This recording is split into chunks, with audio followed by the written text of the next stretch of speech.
Social media पर channel Mahalakshmi की ओर से आपके पास कार्तिक कृष्ण की अमावस और कहते हैं हमारे जिन शासन नायक वर्धमान स्वामी का 2252 मोक्ष कल्याण का पावन। और इस समय लगभग अभी समय उत्तम निकला है। किसके लिए? गौतम गणों केवल ज्ञान का। बहुत बहुत भंगश हुआ है। पर हम एक बात कर रहे हैं आपसे, क्या भगवान इस धरा पर अवतरित होते हैं? इस पंचम काल में अब की बात कर रहे हैं, चाहे कोई से भगवान हो। वैसे हॉलीवुड नहीं, केवल बॉलीवुड टॉलीवुड देखेंगे तो ऐसा बहुत लगेगा आपको। एक भजन आया, गाना आया और भगवान ने चमत्कार कर दिया, वो आ गए उसके रूप में, किसी रूप में आ गए। कैसे आ गए? तेज रोशनी है उसमें आ गए, किसी तरह भी दिख गए। देवी आई, देवता आए, अल्लाह को याद किया वह आ गए, चर्च में ईसा को याद किया आ गए, बौद्ध को देखा तो उन्होंने आशीर्वाद देकर कर दी। बहुत हर में। और हम भी तो कहते हैं वर्तमान को वर्धमान की आवश्यकता है। हमने 3-4 दिन पहले तो कहा था कि इस बार जैन समाज दिवाली मनाने के लायक नहीं है, पर खूब जोरदार आज दिवाली मनाई, हर मंदिर में भक्ति के साथ। क्योंकि कारण भी था, कहते हैं डबल बोनस के साथ था। आज जो देख रहे हैं अभी ये देख रहे हैं वर्धमान स्वामी का दिगंबर जैन मंदिर, model colony HND boarding Pune से, बिल्कुल एकदम हाई क्लास कॉलोनी में, एकदम हाई क्लास के रूप में ये मंदिर। क्या यह महावीर स्वामी अवतरित हुए थे इस धरा पर? वह भी अपने 2252 मोक्ष से पहले, एक दिन पहले। विश्वास नहीं होता आपको, पर अभी मुंबई के चैरिटी कमिश्नर हैं, वहाँ के पुणे के कमिश्नर को आदेश दिया है, निर्देश दिया है कि पता करो पुणे के बोर्डिंग के अंदर ये मंदिर है, किसका है, कौन करने वाला है, कौन इसका मालिक है और कब से है। ये दिखा रहे हैं आपको। 1947 में शोलापुर के अंदर जब आचार्य शांति चतुर्मास था, मैं यहीं पर आई थी, फोटो भी खिंचवाई थी, आपको दिखाई थी। आज दोबारा नहीं दिखा रहे, पर आज कह रहे हैं क्या वर्धमान स्वामी इस समय अवतरित हुए या उनकी प्रकृति की शक्ति की ऊर्जा इस बार दिखी थी। विश्वास नहीं होता, पर कहते हैं चुटकी भरी थी हाथ की कतेली पर, तो मालूम चलता हुआ था। कल इस लगभग दोपहर का समय था और एकदम फ़ोन की घंटी बनी, जैसे हमने सोचा क्या होगी, शुभकामनाएं होंगी, पर सचमुच बहुत बड़ी शुभकामना जैसे ऊपर से आई थी आस में। बहुत बड़ी खुशी इस HND के बारे में। चैरिटी कमिश्नर ऑफ मुंबई, उन्होंने बाकायदा कल अदालत लगा ली अपनी। उम्मीद नहीं होती है कि दिवाली के दिन ऐसा हो सकता है, असंभव, पर वह भी संभव होता है तो जरूर कोई अदृश्य शक्ति काम करती है। चाहे वह उनकी जीवा पर थी, चाहे उनकी फाइलों के बीच में थी, या फिर उनकी कलम में थी, कल वास्तव में कोई ना कोई अदृश्य शक्ति थी। बोर्डिंग की खरीद फरोख्त के बारे में, उसके उधार लेने के चक्कर में सब पर चैरिटी कमिश्नर अमोघ जी ने स्टेटस क्यों लगा दिया है। जस की तस स्थिति रहेगी, ना निर्माण होगा, ना तोड़फोड़ होगी, ना अभी बिक्री होगी। इसके बारे में अगली सुनवाई तक जांच पूरी होगी। इतनी बड़ी असंभव सी बात, एक आचार्य की वह बात जो उन्होंने वाणी से कहा कि मैं आज से अन्न का त्याग करता हूं और अल्टीमेटम दे रहा हूं बस 31 तारीख तक के लिए, नहीं तो मैं आमरण अनशन के लिए तैयार हूं। और ये दिगंबर संत का वचन है। यह भी बात कही थी आचार्य श्री गुप्ती नंदी जी ने, वह भी याद है 17 तारीख की बात। क्या इस HND के पर ऐसा कोई निर्णय आने की उम्मीद थी? और वो भी सारी 20 तारीख को, जब देश में सारा हिंदू संप्रदाय, क्या सब लोग वहाँ पर दिवाली के जश्न में डूबे हुए थे। और तब अदालत में मुंबई के अंदर, और योगेंद्र पांडे जी, हम तो कहेंगे बहुत बहुत बहुत, अरे शुभ क्या जवाब दिया आपने और क्या आपने रखी तर्क, अरे बताएंगे बाद में।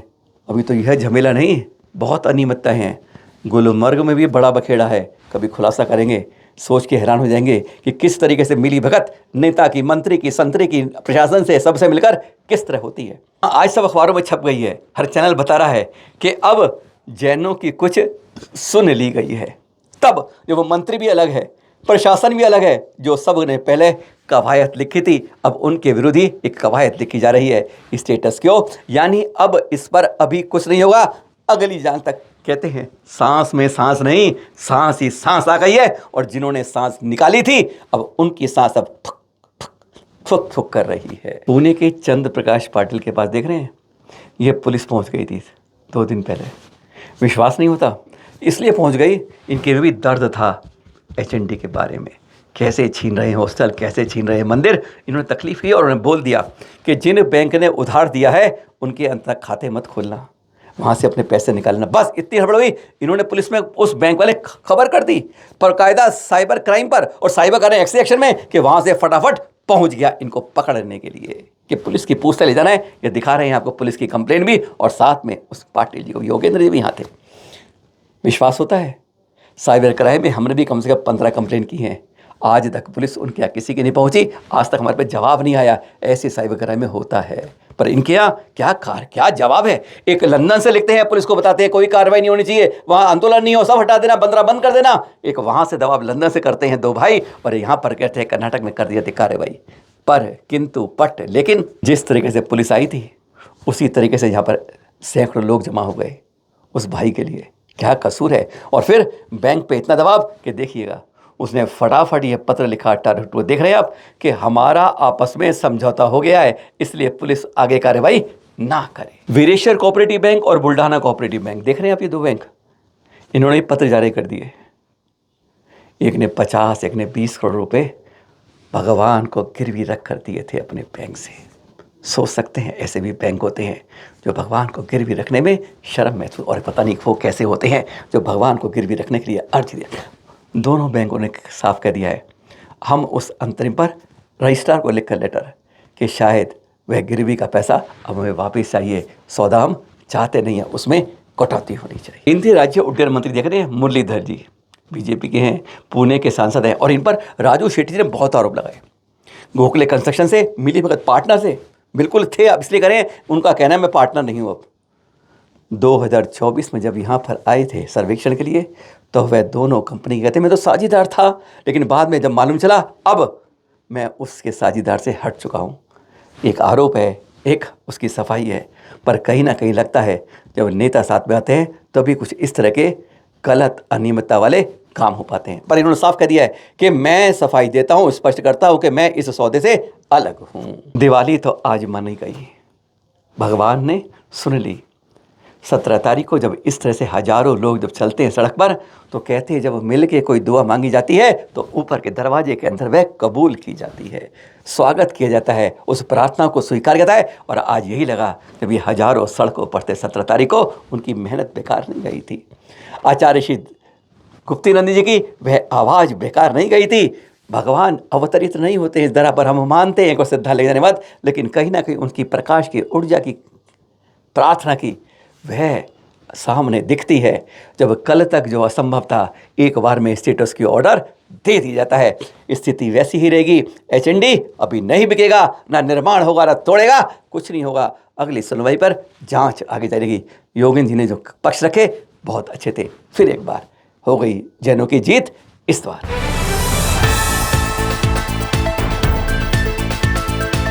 जैनों को फिर एक बार कहेंगे अपनी आंख और कान खोल के रखिए।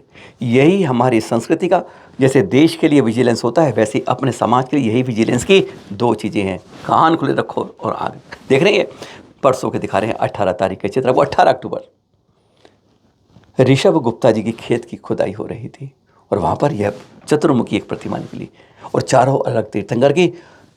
हैरान होंगे 2000 वर्ष प्राचीन है, अद्भुत प्रतिमा है। लेकिन वही होता है ना, इधर से आया माल उधर गड़बड़ हो जाए। कुछ बुद्ध लोग आए, अरे ये तो गौतम बुद्ध की है, पहचान लो आप। हमें अफसोस होता है भाई भाई के अंदर, इस भारतीय के अंदर भी हम अपनी पहचान को हटके दूसरे का हक जमा लगते हैं। क्या एक मूर्ति ज़्यादा होने से आपको कोई अधिकार मिल जाएगा? क्या ये आपके सुनते हैं, आपके भगवान नहीं सुनते हैं? आज बड़ा फर्क होता है। आज जैनों की प्रतिमाएं, दिगंबर संतों की प्रतिमाएं, तीर्थंकरों को इसी तरह हड़पा जाता है। कौन कहता है कि ये दिगंबर जैन प्रतिमाएं नहीं है?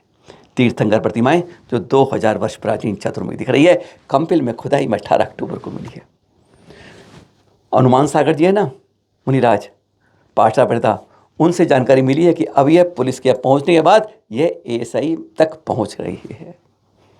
थोड़ी सी नीचे से खंडित है, नहीं तो इतनी सुंदर प्राचीन प्रतिमा देखकर लगता है 2000 प्राचीन कि कहीं ना कोई इस धरा के अंदर अतिशय आज भी विराजमान होता है। तभी तो कहते हैं देवी धर्म में क्यों ऐसे चमत्कार अतिशय होते रहते हैं।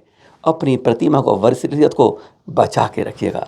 जिस तरह अपने घर की सुरक्षा करते हैं, इन प्रतिमाओं की, संस्कृति की, विरासत की हिफाजत करना वह भी हमारा एक बड़ा कर्तव्य है। आप में से कुछ ने खबर पड़ी होगी, जैसलमेर से जोधपुर जा रही एसी बस में अचानक आग लगी। 20 जिंदा जल गए, 16 गंभीर घायल, हरने पड़ा। और वह बस चला रही थी जैन ट्रेवल्स की। हमारी भी शर्म से आंखें झुक गई। और जब मालूम चला उसमें इतनी अनियमितताएं, जो एक्सरे गेट था वहाँ पर भी 2 सीटें लगा रखी हैं, बहुत कुछ उसमें एंट्री के लिए दरवाजा जो है बहुत छोटा कर रखा है। और इसी कारण से जब हादसा हुआ तो ऐसी भयावह से हुई। प्रधानमंत्री तक ने तब संवेदना व्यक्त की थी। लेकिन आप में से किसने इसके अंदर की हकीकत नहीं जानी? ये जैन ट्रेवल्स वास्तव में जैनों की नहीं थी, गोल टोपी वालों की थी। हम जब हैरान हो गए इसके हादसे को देखने के बाद, हैरान हो जाते हैं, यानी अपने नाम के आगे जैन लगाने में क्यों? कहीं खाने के दुकान हो तो कहते हैं जैन का खाना मिल रहा है, कहीं कहते हैं जैन के कपड़े हैं तो जैन के कपड़े मिल रहे हैं। और ये ट्रेवल्स पे तो जैन के ट्रेवल्स के नाम से गोल टोपी वाले, ड्राइवर भी गोल टोपी वाला, और उसके बाद ये हादसा। ऐसे लोगों को ऐसी घटनाओं पर बेनकाब करना चाहिए। जैन कोई ऐसी चीज़ नहीं है कि जो चाहे मर्जी अपने नाम के आगे लगा के जो मर्जी खरीद ले, बेच ले, जो मर्जी काम कर। ये जैन उस चीज़ का नाम है जो बताती है कि अतीत से लेकर आज तक जहाँ पर केवल सत्य, अहिंसा, भाईचारा, प्रेम, वात्सल्य का ही बोलबाला होता है। और उसी कारण जब जैन होता है तो अतिशय चमत्कार और उसकी शक्ति, समृद्धि अपने आप होती है।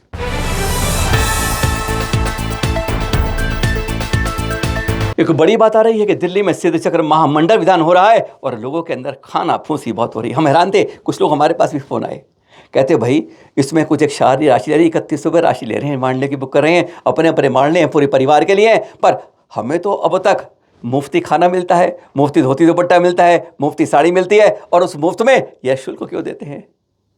हमने सिर्फ यही कहा, जब हम मुफ्त के बीच में मुफ्ती खाते रहोगे तो आपका पुण्य जो होता है, पूजा, आपका वह पुण्य वही ले जाता है जो आपकी राशि के धोती दुपट्टे वहाँ पर दान करता है।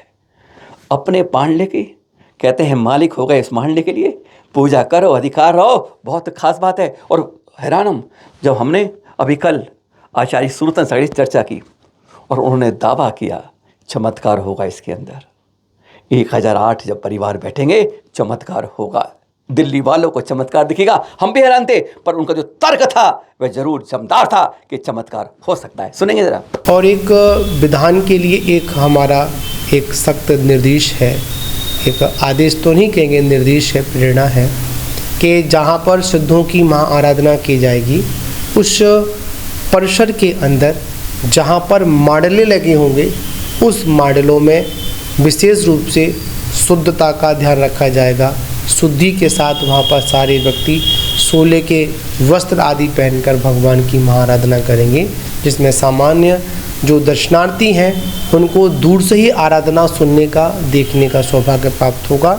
जो मांडला, जो सिद्धोदय मंडप बनेगा उस मंडप में जहाँ तक है पूरी कोशिश रहेगी, हमारा पूरा आदेश है आयोजक मंडल के लिए कि आप लोग इसमें किसी सामान्य व्यक्ति को सामान्य कपड़ों में प्रवेश नहीं करने दें।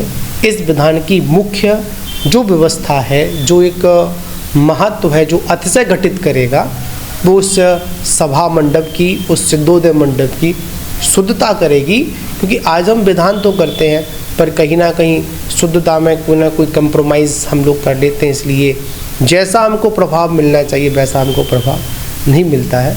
तो इसी उद्देश्य को लेकर इस आयोजन को किया जा रहा है कि आप सब लोग आए और सिद्धों की महाआराधना में अपना सहयोग प्रदान करें।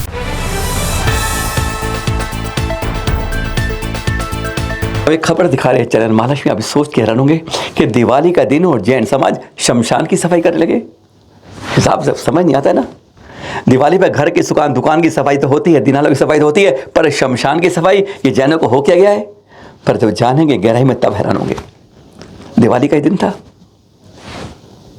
हिंदू रीति से कल की बात कर रहे हैं, एक जैन महिला का निधन हो गया था। ये ललितपुर के मणावर की बात कर रहे हैं। लेके गए थे अंतिम संस्कार के लिए, तो वहाँ शमशान पे देखा इतनी गंदगी, इतनी गंदगी। दिवाली का समय जब लोग अपनी दुकानों को साफ करते हैं, घरों को साफ करते हैं, इस शमशान को कहते हैं जहाँ आकर हमने जीवन के बारे में सच मालूम चलता है। वह कड़वा सच के तुम एक दिन जन्म लेके आए हो, पर तुम्हारी अंतिम यात्रा का स्थान यहीं से शुरू होगा। तब हम नहीं सोच पाते, बस उन सब ने फैसला कर लिया कि अंतिम के बाद हम ये सफाई करेंगे। ये होती है सोच। एक जैन बताए थे ना परसों आपको, कि जिन्होंने मिलकर 21 करोड़ की बचत की थी, आज इन्होंने 21,000 पुण्य को अर्जन कर लिया था। जब इन्होंने कहा कि शमशान पर देख के गंदगी इतनी क्यों होती है, सफाई करने खुद लग गए थे दिवाली के दिन पर।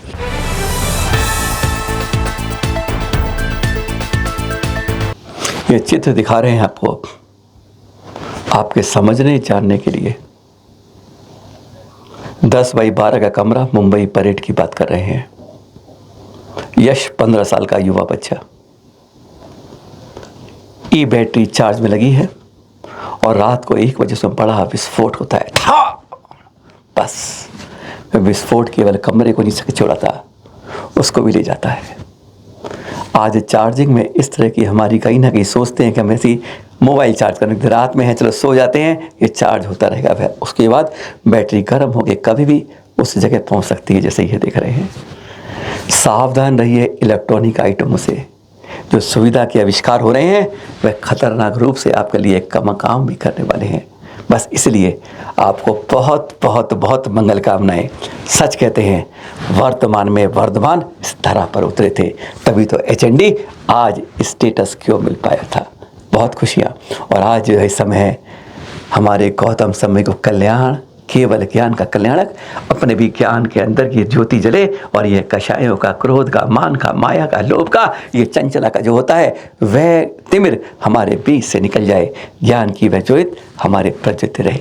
सादर जय जय।